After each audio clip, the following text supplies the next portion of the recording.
जय हिंद साथियों। आज हम एक नया सेशन लेके आए हैं जिसमें हम ये जानकारी देंगे और समझेंगे कि एग्जिट पोल से कैसे अनुमान लगाते हैं कि किसकी सरकार बनेगी और किसकी सरकार नहीं बनेगी। एग्जिट पोल की शुरुआत कहाँ से होती है, भारत में ये कब आई, और यहाँ पर एग्जिट पोल से लेकर कोई कानून व्यवस्था भी है या नहीं है भारत में। वो सारे जितने भी प्रश्न हैं उन सारे प्रश्नों का उत्तर आज हम इस सेशन में जानने वाले हैं। आप ये पांचों राज्य में चुनाव संपन्न हो चुके हैं। कहीं भी आप चाय की दुकान पे जाओगे तो सब अपने अपने गणित लगाने में लगे हुए हैं कि किसकी सरकार बननी है और किसकी सरकार नहीं बननी है। तो रिजल्ट आने से पहले जो पूरा अनुमान लगाया जाता है वही एक तरीके से एग्जिट पोल होता है। तो हम यही देखेंगे कि कौन सी कंपनियां भारत में एग्जिट पोल कंडक्ट करती हैं, कब रिलीज करती हैं, और इसके लिए कानून व्यवस्था भारत में क्या है वो हम सीखेंगे।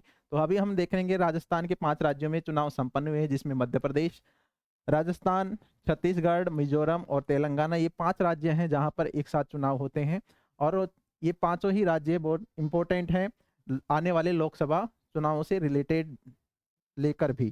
तो हम देखेंगे मध्य प्रदेश, राजस्थान, छत्तीसगढ़, तेलंगाना और मिजोरम। क्योंकि हम राजस्थान में हैं तो मैं थोड़ा सा राजस्थान के बारे में भी मैं बात करूंगा। तो चलिए सबसे पहले देखते हैं यहाँ पर जो एग्जिट पोल जो हाल फिलहाल में रिलीज हुआ है उसके बारे में थोड़ा सा उस पर नजर डाल लेते हैं कि यहाँ पर जो एग्जिट पोल है, राजस्थान का एग्जिट पोल है। कुल विधानसभा सीटों की बात करें तो 199 अभी जो चुनाव हुए 199 पे हुए। वैसे राजस्थान में 200 लोकसभा की सीटें हैं, लेकिन एक कैंडिडेट जो है उनकी आकस्मिक बोले या उनका निधन हो गया था, उस वजह से वहां पर चुनाव नहीं हुआ, तो उसका बाद में होगा। तो अभी जो हाल फिलहाल में जो चुनाव हुए हैं वो कितनी सीटों पे हैं, 199। बहुमत के लिए क्या होना चाहिए, आधे से एक ज्यादा अगर सीट आती है तो वो बहुमत में सरकार होती है। तो यहाँ पर 199 में से कम बहुमत के लिए कितनी सीटें आनी चाहिए, 100 सीटें आनी चाहिए। तो यहाँ पर जो एजेंसियां हैं वो जिनके नाम लिखे हुए हैं कि कौन कौन सी एजेंसी ये पोल कंडक्ट करती है, तो उनकी और उनके क्या क्या ओपिनियन है उन्होंने कहा। जैसे इंडिया टुडे ने कहा कि भाजपा को 90 सीटें मिलेंगी, कांग्रेस को 96, और जो अन्य जो दल हैं उनको कितनी सीटें मिलेंगी, 13 सीटें मिलेंगी। इसका मतलब अगर कांग्रेस चाहे तो अन्य दलों, सहयोगी जो दल हैं उनके साथ गठबंधन करके सरकार बना सकती है। अगर ये अन्य दल अगर भाजपा के साथ लगते हैं तो फिर भी किसकी सरकार बनना तय है, भाजपा की तरह तय। तो यहाँ पर जो मेन जो रोल निभाएंगे ये जो 13 कैंडिडेट हैं वो निभाएंगे। यानी इन्होंने कहा कि स्पष्ट बहुमत तो इन्होंने नहीं दिया, लेकिन टाइम्स नाउ ने कहा कि 118 सीटें राजस्थान में बीजेपी की आने वाली, यानी बीजेपी को स्पष्ट बहुमत बनने वाला है, मिलने वाला है। तो ये किसने कहा, टाइम्स नाउ में C voters, ABP C voters ने बीजेपी को बताया कि यहाँ पर बीजेपी की सरकार बनने वाली है। न्यूज 24 ने कहा कि कांग्रेस की सरकार बनेगी।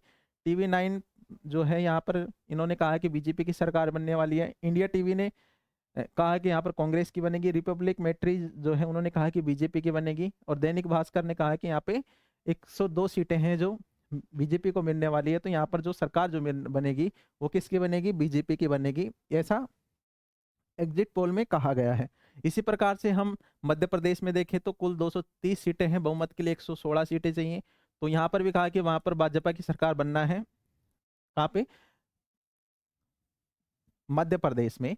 फिर छत्तीसगढ़ की बात करें तो छत्तीसगढ़ में यहाँ पर कुल 90 सीटें हैं, बहुमत के लिए 46 सीटें चाहिए। तो यहाँ पर कहा गया है कि यहाँ पर कांग्रेस की सीटें ज्यादा होंगी और यहाँ पर कांग्रेस की सरकार बनना तय है। यहाँ पर किसमें आई है, ये छत्तीसगढ़ भी। इसी प्रकार से तेलंगाना में देखें तो कुल 119 सीटें हैं, बहुमत के लिए कम से कम 60 सीटें चाहिए, और 60 सीटें से ज्यादा अगर आती है तो भी वो सरकार बना लेते हैं। तो इंडिया इंडिया टुडे जो है उन्होंने अपने एग्जिट पोल जारी नहीं किए, लेकिन और जो एजेंसियां हैं उन्होंने अपने एग्जिट पोल रिलीज किए हैं। तो यहाँ पर जो सरकार बनना है वो कांग्रेस के लिए ज्यादा आ रही है कि यहाँ पर कांग्रेस की सरकार बनेगी। और मिजोरम की हम बात करें, मिजोरम में क्षेत्रीय पार्टियां ज्यादा होती हैं, तो वहां पर जो सरकार बनना है तो क्षेत्रीय क्षेत्रीय जो दल हैं उनकी मिली जुली सरकार होती है। कुल 40 सीटें हैं, बहुमत के लिए कम से कम 21 सीटें चाहिए। तो यहाँ पर एमएनएफ और जेड पीएम यहाँ की लोकल पार्टियां हैं, तो वो उन्होंने भी जैसे देखा कि यहाँ पे 21 सीटें चाहिए, तो जेड पीएम की वाली पार्टी की ज़्यादा उम्मीद है कि वहाँ की सरकार बनेगी। तो हम कुल मिला के ये जितने भी पोल्स हैं ये कैसे कंडक्ट हुए और कैसे आपके सामने रखे जाते हैं, उन सब के बारे में हम नज़र डालेंगे। तो सबसे पहले हमारे पास जो प्रश्न है वो है कि सवाल एग्जिट पोल होते क्या हैं? एग्जिट पोल होते क्या हैं? उस बारे में हम जान लेते हैं, उस बारे में अपनी थोड़ा-सा नज़र घुमा लेते हैं। एग्जिट पोल का मतलब यही होता है कि चुनाव आने से पहले कुछ एजेंसियाँ अपने-अपने ओपिनियन लोगों के सामने रखती है और ये जताती है, ये संभावना जताई जाती है कि किसकी सरकार बनना तय है।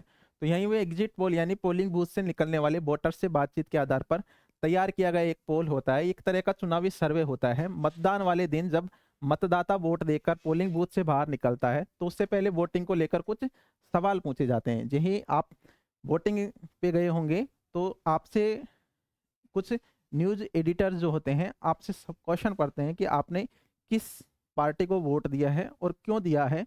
वो कुछ ऐसे सवाल होते हैं जो आपसे उनसे पूछा जाता है कि उन्होंने किसको वोट दिया है। हजारों मतदाताओं के जवाब जुटाने के बाद न्यूज़ एजेंसियां क्या करती हैं, उन सारे जितने भी ओपिनियन आए हैं उन सबको कंडक्ट करके और सब मिल बैठ के उनको क्या करते हैं, एक एनालिसिस करते हैं। एनालिसिस करने के जस्ट बाद आपको एक पोल दिया जाता है।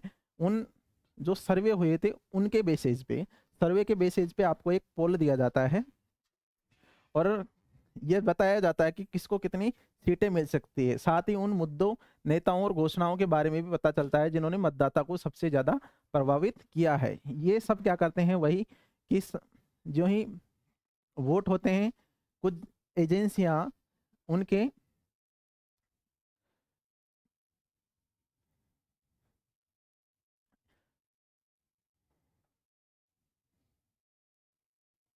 जो कुछ एजेंसियां होती हैं वो क्या करती हैं, चुनावी जहाँ पर पोलिंग बूथ होती है वहाँ पर जाती है और मतदाताओं से संपर्क करती है। संपर्क करने के बाद हजारों मतदाताओं से संपर्क करने के बाद अब एक डेटा तैयार करती है। डेटा तैयार करने के बाद एक एनालिसिस करके उसको आपके सामने रखा जाता है, जिसको हम क्या बोलेंगे, एग्जिट पोल कहेंगे। उसको क्या कहेंगे, एग्जिट पोल कहेंगे। फिर बाद में देखिए यहाँ पर ये चुनावी है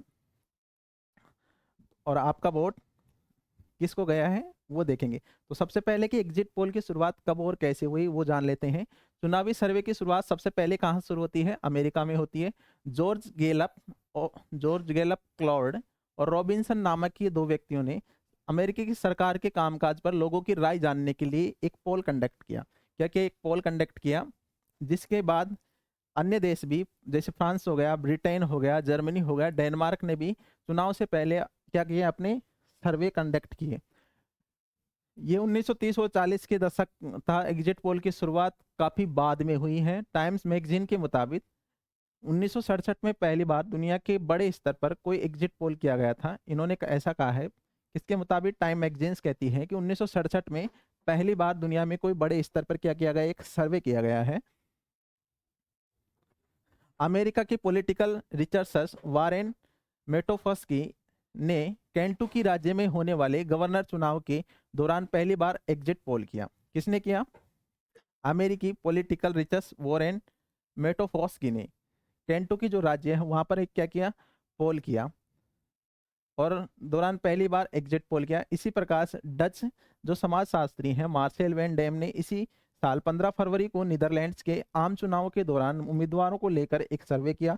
दोनों ही जगह पर एक्सपर्ट ये जानने की कोशिश कर रहे हैं कि लोग आखिर किसको और क्यों वोट कर रहे हैं। इसके बाद वॉरेन और मार्सेल का ये तरीका मीडिया की कंपनियां इस्तेमाल करने लगी 1970 के आसपास। तो ये काम क्या किसने किया, जो ये जो काम कर रहे थे भारत की या अन्य जो भी मीडिया है, ये भी क्या कर रहे थे, इनको नजरों गड़ाए देख रही थी कि ये क्या करने वाले हैं। तो उन्होंने जो ही सर्वे किया और अपने एग्जिट पोल दिए, तो बाकी जो एजेंसियां हैं वो भी क्या करने लगी, इन्हीं पोल्स का इस्तेमाल करने लगी।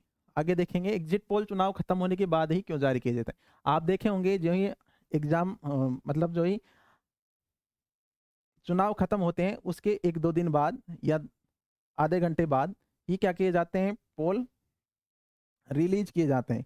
तो क्या तुम्हारे मन में प्रश्न आ जाए, क्या इससे पहले भी हम एग्जिट पोल रिलीज कर सकते हैं क्या? उसके लिए क्या क्या कोई कानून व्यवस्था है या नहीं है वो भी हम जानेंगे। तो एग्जिट पोल चुनाव खत्म होने के बाद ही क्यों जारी किए जाते हैं, आपका प्रश्न। तो 1980 के एग्जिट पोल पहली बार विवादों में आए। इस साल अमेरिका में राष्ट्रपति पद के लिए चुनाव हो रहे थे। मीडिया कंपनी एनबीसी ने मतदान खत्म होने से 3 घंटे पहले ही एग्जिट पोल जारी कर दिए।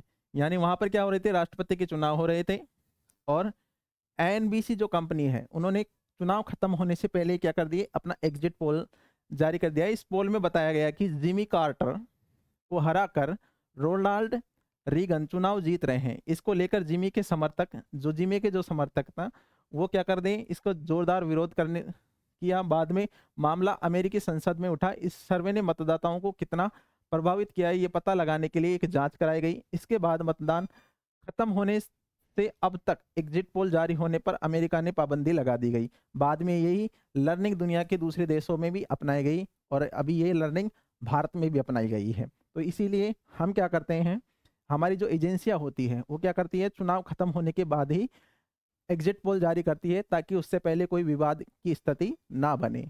फिर बाद में चौथा सवाल आपके लिए कि भारत में एग्जिट पोल की शुरुआत कब हुई है। तो भारत में एग्जिट पोल की शुरुआत Indian institute of public opinion IIPU के तत्कालीन प्रमुख एरिक डी कोस्टा ने, किसने किए यहाँ पे, एरिक डी कोस्टा ने किए हैं।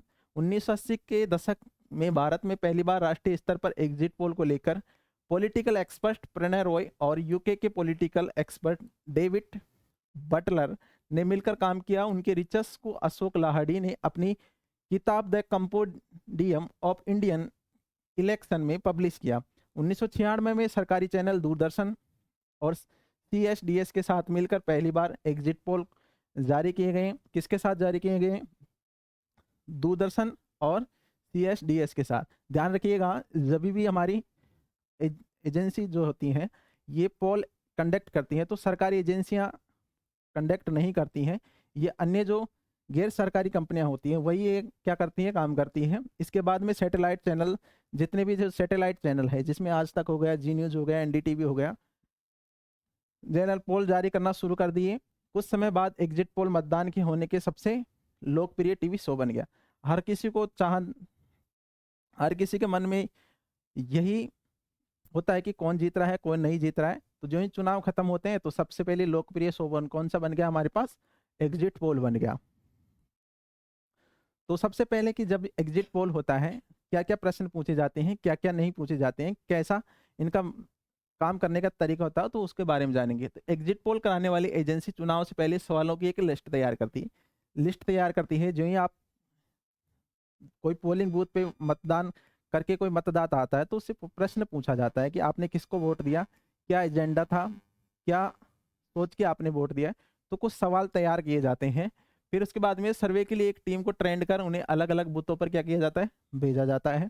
फिर क्या कहते हैं, जैसे ही लोग अपना वोट देकर बाहर आते हैं उनसे पूछा जाता है कि आपने किसको वोट किया है। सारी जगहों से सर्वे कर डेटा को एक जगह जमा किया जाता है। फिर उस पर क्या किया जाता है, रिसर्च किया जाता है। फिर एक रिजल्ट तैयार किया जाता है और रिजल्ट चुनाव खत्म होने के 30 मिनट बाद क्या किए जाते हैं, रिलीज किए जाते हैं। फिर हम आगे देखें, भारत में कौन सी एजेंसियां हैं जो एग्जिट पोल कराते हैं। इसमें चाणक्य कंपनी, सी वोटर, माई एक्सिस, जन की बात, निल्सन आदि ये कंपनियां हैं जो क्या करती है, चुनाव एग्जिट पोल कंडक्ट कराती है। इसके साथ ही India Today, Republic Bharat, Times Now, India TV, NDTV, News Nation जैसी मीडिया कंपनी के साथ मिलकर सर्वे रिपोर्ट को एग्जिट पोल के जरिए जारी करती है। तो ये एजेंसियां जो भारत में क्या करती है, एग्जिट पोल कंडक्ट कराती हैं।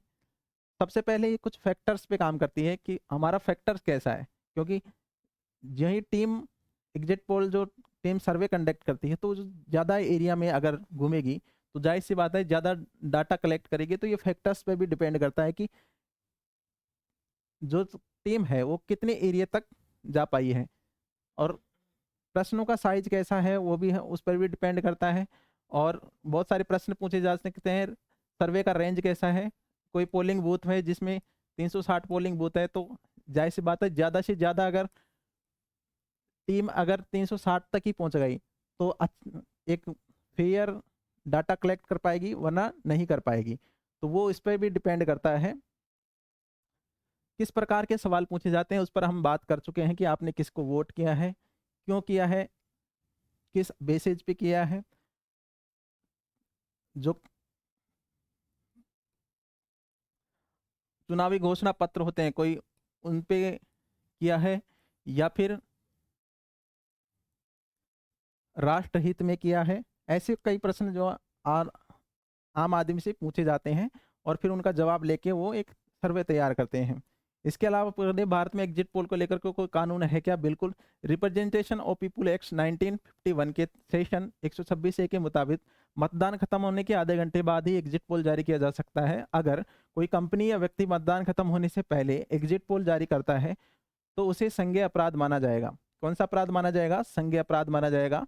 और ऐसा करने वाले व्यक्ति को 2 साल तक की जेल और जुर्माना दोनों हो सकता है। उसको जेल भी हो सकती है और जुर्माना भी हो सकता है अगर कोई एग्जिट पोल चुनाव खत्म होने से पहले ही अगर जारी करता है तो। इलेक्शन कमीशन ने 1998 में 6 फरवरी से 7 मार्च के बीच इलेक्शन जितने भी हमारे पास एग्जिट पोल थे उन पर क्या लगा दिया? बैन लगा दिया कि कोई भी एग्जिट पोल रिलीज नहीं करेगा। जो ही एग्जिट पोल पर बैन लगता है, मीडिया कंपनी अपने मौलिक अधिकारों का हनन सोचते हैं कि हमारे मौलिक अधिकारों का हनन हो रहा है, हमारी अभिव्यक्ति की आज़ादी पर क्या हो रहा है? बैन लगा हुआ है। तो मीडिया कहाँ जाती है? हमारे पास कोर्ट में जाती है, सुप्रीम कोर्ट में जाती है। कहाँ जाती है? सुप्रीम कोर्ट में। सुप्रीम कोर्ट चुनाव आयोग के फैसले को यथास्थिति रखता है कि हम इस पर कोई भी चेंजेज नहीं करेंगे। फिर क्या होते हैं? वापस से हम जानते हैं कि 1998 में पूर्ण बहुमत की सरकार नहीं बनती है। उस समय गुजराल जी कुछ दिनों के लिए पीएम जरूर बनते हैं। आर्टिकल, कौन से आर्टिकल का प्रयोग किया इन्होंने बैन लगाने के लिए? 324 हाईकोर्ट 324 जो आर्टिकल है। 324 आर्टिकल क्या होता है? इसमें निर्वाचन के अधीक्षक निर्देशन और नियंत्रण का निर्वाचन आयोग में निहित होना। ये निर्वाचन से संबंधित जितने भी अनुच्छेद है आर्टिकल वो 324 में आते हैं। फिर क्या होता है? 1999 में एक बार फिर से वोट होता है, क्योंकि यहाँ पर 1998 में पूर्ण बहुमत की सरकार नहीं बनती है। तो फिर वापस से लोकसभा चुनाव कब होते हैं? 1999 में। फिर क्या करता है चुनाव आयोग? वही जो पिछली कि कोई भी पोल जो है वो रिलीज नहीं करेगा। तो फिर क्या हुआ? वापस से जो कंपनियां हैं एग्जिट पोल वाली एजेंसियां वापस से सुप्रीम कोर्ट जाती है। सुप्रीम कोर्ट इसको संज्ञान में लेता है कि पिछले बार भी पूर्ण बहुमत की सरकार नहीं बनी है। तो फिर क्या करता है चुनाव आयोग? एक अलग से कानून जोड़ता है। फरवरी जो 2010 में लागू होता है जनप्रतिनिधि कानून 1951 धारा 126(1), जो ये कहती है कि चुनाव खत्म होने से 30 मिनट बाद ही आप एग्जिट पोल जारी कर सकते हैं, इससे पहले आप एग्जिट पोल जारी नहीं कर सकते। तो वो कब होता है? तो यहाँ पर इंद्र कुमार गुजराल जी बनते हैं। फिर इसके बाद में हम जानते हैं अटल बिहारी वाजपेयी जी प्रधानमंत्री बनते हैं। तो एग्जिट पोल कितना सही है कितना गलत है, इसका अनुमान कितना सही है उसके बारे में जान लेते हैं। हम देखेंगे तो सबसे पहले 1998 में लोकसभा चुनाव हुए। 1998 में यहाँ पर जो बताया गया है कि बीजेपी को बहुमत मिलने वाला है, लेकिन हम देखते हैं कि हम देख चुके हैं कि 1998 में किसी भी पूर्ण बहुमत नहीं मिला था। उसके बाद में 1999 में बीजेपी की सरकार बनी थी जब अटल बिहारी वाजपेयी प्रधानमंत्री बने थे। तो यहाँ पर बीजेपी को देख रखे हैं। फिर 1999 में बात करें तो यहाँ पर जो दर्शाया गया है कि 336 के साथ बीजेपी की सरकार बनेगी। फिर उसके बाद में 2004 के लोकसभा चुनाव को देखें तो यहाँ पर भी बीजेपी की सरकार बनने के लिए दावा किया गया एग्जिट पोल के जरिए। लेकिन हम जानते हैं 2004 में ये पोल पूरी तरह से फेल होता है और यहाँ पर जो सरकार बनती है वो यूपीए की बनती है, जिसमें मनमोहन सिंह प्रधानमंत्री बनते हैं। फिर आगे एग्जिट पोल 2009 के लोकसभा चुनाव में भी एग्जिट पोल रिलीज किया जाते हैं। यहाँ पर भी कांग्रेस की सरकार बनती है। फिर 2014 में एग्जिट पोल कंडक्ट कराए जाते हैं और यहाँ पर जो सरकार बनती है वो बीजेपी की बनती है। यहाँ पर एकदम सही से ओपिनियन लगाया जाता है। फिर लोग 19 में भी एकदम से सही ओपिनियन आता है। इसके अलावा बिहार में अभी हाल फिलहाल में जब 2021 में जब क्या हुए थे विधानसभा के चुनाव हुए थे, वहां पर एग्जिट पोल जारी करके ये बताया गया कि यहाँ पर बीजेपी की सरकार बनने वाली है। लेकिन ये ओपिनियन भी क्या होता है एकदम से गलत निकलता है। अभी थोड़े दिन पहले ही हमने देखा था कि वेस्ट बंगाल में पश्चिम बंगाल में ममता बनर्जी की सरकार अभी है, तो वहाँ पर भी एक एग्जिट पोल के जरिए बताया गया कि यहाँ पर जो सरकार जो बनने वाली है पश्चिम बंगाल में, तो वो बीजेपी की सरकार बनेगी, ऐसा यहाँ पर एग्जिट पोल के जरिए दावा किया गया। लेकिन ये दावा भी क्या निकलता है, एकदम से गलत निकलता है, और हम देखते हैं वहाँ पर तृणमूल कांग्रेस यानी ममता बनर्जी की सरकार है। तो ये था हमारे आज के सेशन के अंदर, जिनमें हमने एग्जिट पोल से रिलेटेड जितने भी क्वेश्चंस थे हमने जानने की कोशिश की है। आई होप कि आपको वीडियो पसंद आएगा। वीडियो को पूरा देखने के लिए धन्यवाद। Thank you for watching.